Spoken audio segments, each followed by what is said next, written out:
Stove on చేసి ఏంటంటే oil వేసుకున్నాం కదా, ఇది ఒక పెద్ద సైజు ఆనియన్ వేసేద్దాం.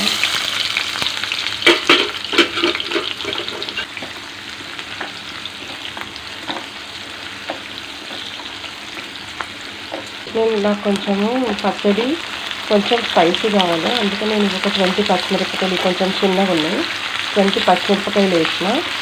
ఇది ఒక 6 టమాటోస్కి 6 to 7 టమాటోస్ ఉంటాయి చిన్నవి. మంచిగా సాఫ్ట్ అయిపోయింది.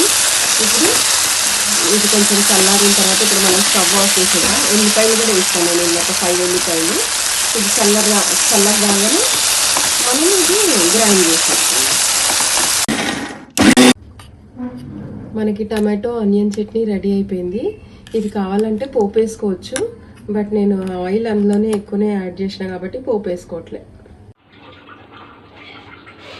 ఫ్రెండ్స్, ఇది మిగిలిపోయిన ఇడ్లీ పిండి. ఇప్పుడు ఇడ్లీ పిండితోనే మనం ఇడ్లీలు వేసుకున్నా కానీ కొంచెం అంత సాఫ్ట్గా ఉంటుంది. నెక్స్ట్ డే పిండి ఫస్ట్ డే ఉన్నంత సాఫ్ట్ నెక్స్ట్ డే ఉండవు అవి. సో మనం వీటిని దోశల్లాగా వేసుకుందాం. ఇప్పుడు ఇందులో ఏమేమి కలపాలంటే, ఈ పుల్లగైన ఇడ్లీ పిండిలో 1 కప్పు ఉప్మా రవ్వ వేసుకుందాం, చిన్న కప్పు.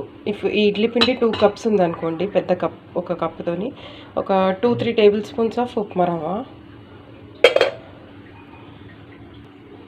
సేమ్ అదే కప్పుతోని 1 కప్పు అటుకులు.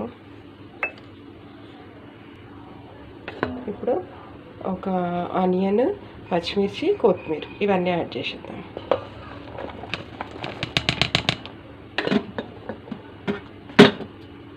సాల్ట్ ఉంటుంది ఆల్రెడీ ఇడ్లీ పిండిలో మనం యాడ్ చేసినాం కదా, కలిపిన తర్వాత సరిపోకపోతే మళ్ళీ వేసుకుందాం. ఇప్పుడు ఇవన్నీ మిక్స్ చేసేద్దాం.